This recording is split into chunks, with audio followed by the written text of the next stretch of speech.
Hey guys, God bless you. I'm picking exactly right off. So from the last video, this is part 2 of how Christians should prep for the apocalypse. Sometimes my audio cuts out at 19 minutes. So if anything got messed up and didn't get relayed, look out for the comments, look out for the description. It's going to tell you what the slack of what I was trying to say. So basically, what I was trying to end the video on, I showed you guys why Maverick 88 and Mossberg is the best way to go if you're new to firearms and want to get a long weapon, or you for the quality and price conflation. I really hope that everything was described in the last video accurately. If not, there will be a part 3 to this, because sometimes I've been told the audio of my videos cut out at about 18 minutes, okay? So what I was trying to say, guys, so we covered the Mossberg, we covered the Maverick, right? And the perfunctories and the simplicities of it, right? The reason why I was going to say, if you want to get a handgun to complement your long weapon, you should get a Glock. The reason why is because if you're new to firearms, your muscle memory, your instincts run the same as that. It's just cock the slide, boom, cock the slide, boom. It's the same thing. So you guys, I could go into how to hold this. I went into kind of basically how to hold my Maverick is right there, right? With these Glocks, right? This is going to kick kind of like this, right? This is a striker fire. This thing keeps going back so it can shoot again, right? So check this out, guys. What you want to do, you see the middle of your hand right here. You bury that nice and tight right here. Remember, keep your finger out of the trigger, right? It's not like I'm grabbing. It's not like I'm grabbing. You can modify the size of your grip here, right? But it's not like I don't have enough space to grab it like a fist. I'm almost like this, right? So right here, remember right here, tuck it really nice and tight, right? Finger out of the trigger well, right? And now when this slides back, you don't want that to hit your hand, like snag the skin of your fingers, right? So you got this nice and tight right here. Your other hand is basically, however you're comfortable, going to support this, right? Your other hand is pretty much the brace and the aim. Now, I don't want to be rude. I don't want to point this at the Theotokos, right? So you already know the score. I would be closing my left eye, pushing this here, holding it tight. It's going to kick kind of like this. And you want to practice, like I'll be on the toilet and I'll see like some dot on the wall, and I will try to dry fire practice this thing at it. And you will notice that however your trigger, like some people when they pull a trigger, the pressure of it makes their gun slightly go this way, slightly go down, slightly go up. That's how you're going to learn your weaknesses of where you're at by dry firing. Do you understand what I mean? So basically, remember, in California too, you only get to have 10 rounds in your clip. This is a Glock 17. It only runs 9mm. I believe in simplicity. So I have my 12 gauge, right? So I only get, so when I go to the ammo store or whatever, I only have 2 things to worry about: 9mm, 12 gauge. Why I recommend 9mm? Some people want a higher caliber, has more stopping power, right? 9mm hollow point. Parabellum. If I had a Parabellum in this Glock and I had to defend myself in this house, right? If someone came through the door and I blasted this thing, that 9mm might go through them, might go through the wall, it might hit somebody else, and it might not even stop them. A hollow point basically puts like a 6-inch deep hole in them that splats everywhere, right? 9mm hollow point. Some people will call me a wuss because I don't want to get a higher caliber, right? Well, the reason why I believe in 9mm is because if you want to go get a carbine, which is basically a rifle that shoots 9mm. It's not a rifle, okay? I don't think an AR and a carbine are the same. I'm not claiming to be a gun expert. This video is geared towards someone just getting into it, and I'm describing how I just got into it, and I'm saving you a lot of time by studying and research, right? So I'm trying to make this video quick, but yeah, guys, so we went over how to hold it tight with I want to call it the crux of your hand. Keep your finger out of the trigger well till you're ready. Remember, you don't want your thumb here or this thumb here getting snagged on this slide that's going to come back violently. And just for my own sanity, I'm going to clear it. You'll know how to clear this. I just got a notification. You'll know how to clear this thing. There's a little lever right here that you basically press up and in. You'll feel it, and you hold it when you it's down, in and up. And right here, you'll be able to put your finger here. If there was a round in here, it would come out. So you want to remember, you want to have good muscle discipline. This is always away from my face. This is always away from you, right? It's in the air right now. I don't have any kind of upstairs people going on, right? So anyways, you get the point. And remember, parabellum bullets are more likely going to go through walls and hit people and not create a big enough hole. Some people don't like 9mm because the stopping power is supposedly less. Some people will argue stopping power depends on where you hit the person, shot placement, because Newton's law of physics, right? This shouldn't have any stopping power anyway, because if it did, firing it would knock me down too. Equal force, equal reaction.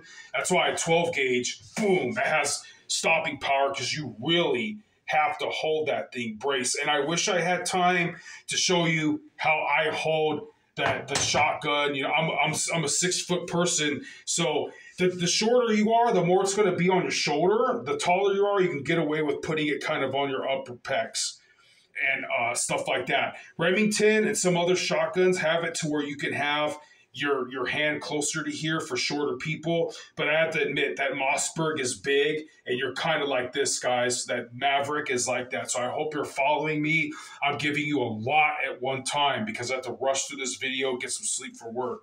And so yeah, boom, boom, boom, boom, boom, boom, boom. And then you hold this lever with your thumb like this. In your field of vision, you're going to press that lever because it'll drop the mag. You're going to get another mag. And boom, slam it in, boom, boom, boom, boom, boom, boom, boom, right? So, and you have to rack it, right?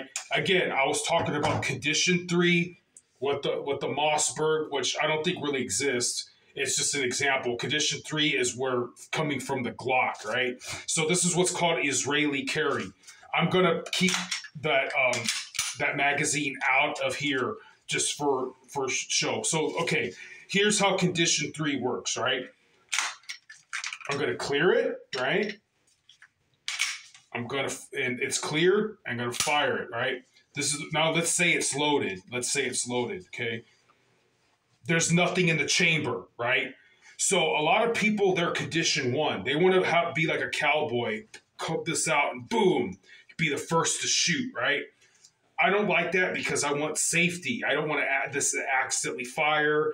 I don't want anybody. I just don't want it accidentally going off. I could tell you a story how that happened at my job before. Not with me, thank God. So here's Israeli carry, right? Wherever it is, like here, however you want to hold it, right? This is in my back pocket, and if I came here, I'm gonna bring it up. Remember, up to my field of vision, and remember, so burying it between. I call it the crux of the hand, right? So. Oh man, I don't want to fight. Bring it up to your field of vision right here. I'm pitching the slide to bury it in the crux of my hand.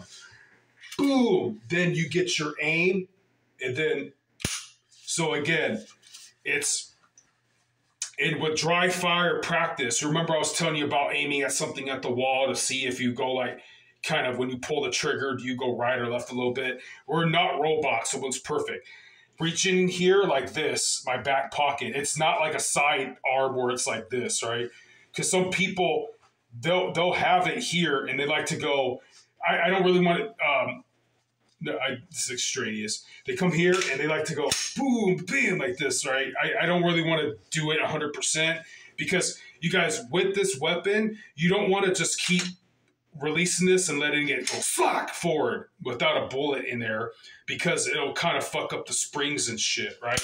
So anyways, I'm going to demonstrate it again. Coming here, some people have a isosceles, a stance, Weaver, whatever. They like to be forward, right? I like to go to a side. It's going to happen naturally because I always did martial arts. So I go with, I think it's called a Weaver stance. Is when you're kind of bladed. Bladed means when you get to a side. I think isosceles is like this. So people more and more commit to that. Whatever your thing is, I'm going to bring it up to my field of vision. I'm going to pinch. I'm going to use that thing to bury it. Like I said, bury it in the crux of your hand. And then let it slack forward. As it's slacking forward, see that twisting, getting my grip, and then boom, busting it out. Remember, closing this eye, opening one eye, this eye for the aim, right? And then when you're done blasting fools, 1, 2, 3, 4, 5, 6, 7, 8, 9, 10. Keep it in your field of vision. Get your other magazine. Come here and slap it in. And then same thing. Burying it in your hand. Boom, boom, boom, boom, boom, boom.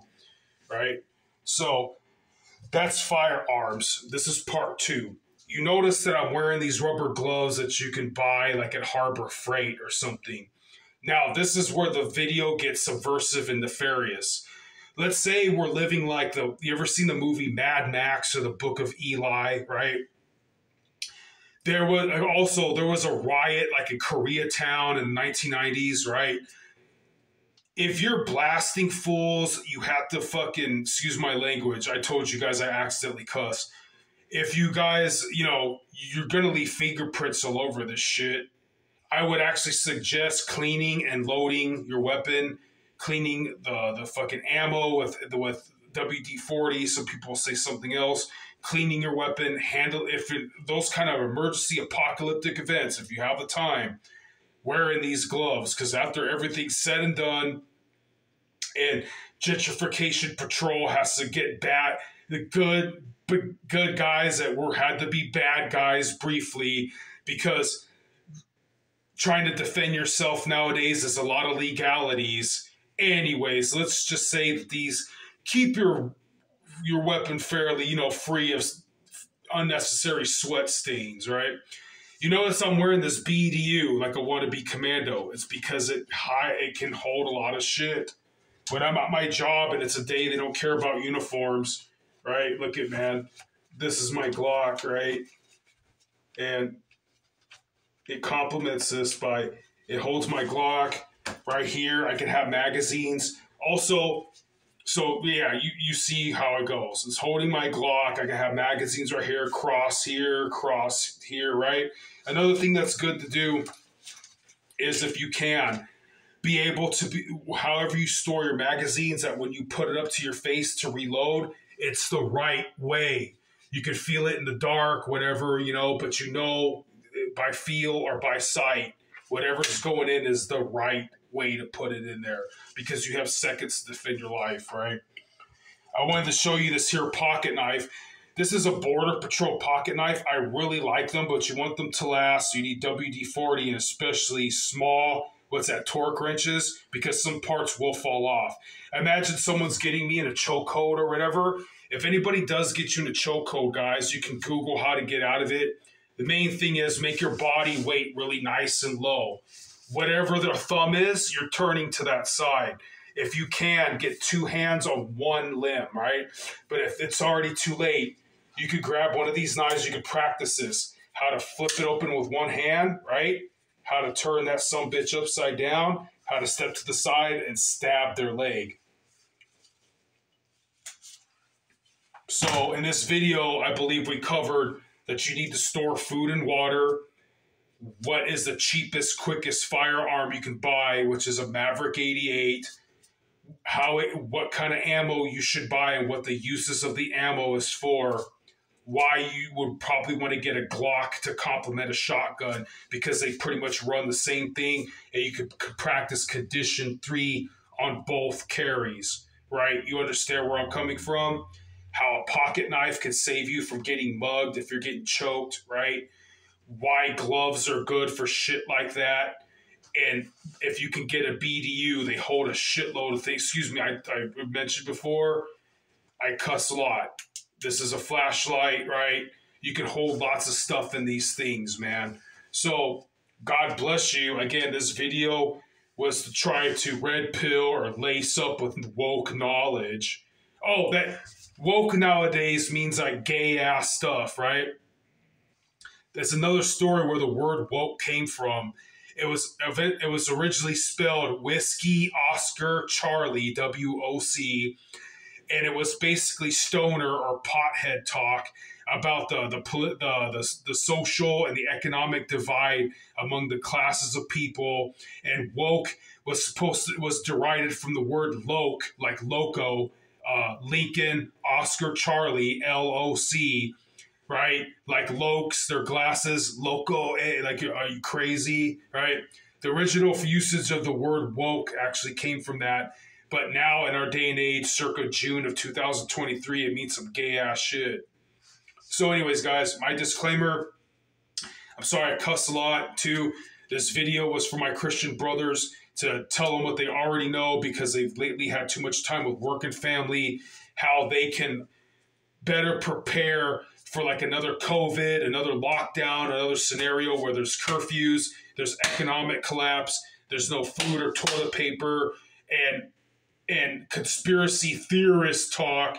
If the government were starting to try to take our rights away, how my fellow believers in the Lord could get started on prepping. That's a term, prepping for the apocalypse, or like the movie Book of Eli or Mad Max scenario, guys. So I hope this helped anybody out there. And we'll close it in a prayer. So, in the name of the Father, Son, and Holy Spirit, one God, amen. Eternal, rightful King of the earth, Lord Jesus Christ, again, we are invoking your power to prevent blasphemy against your mom with the LA Dodgers and stuff like that soon. If anybody looks at the timestamp of this video, the LA Dodgers on June 16th are supposedly going to masquerade as homosexuals. We ask you, dear Jesus, for all the... You have the singer Madonna having blasphemous imagery on her new worthless music records. And dear Jesus Christ, we're just saying that we're praying that you intercept all this blasphemy and that you wake people up to the false pseudoscience, the pedophilia coming against their kids in entertainment, in commerce, in education, in politics. For your glory, that people who aren't Christian at all and think they have no time for it will see the ugliness, will see the pseudoscience of the 81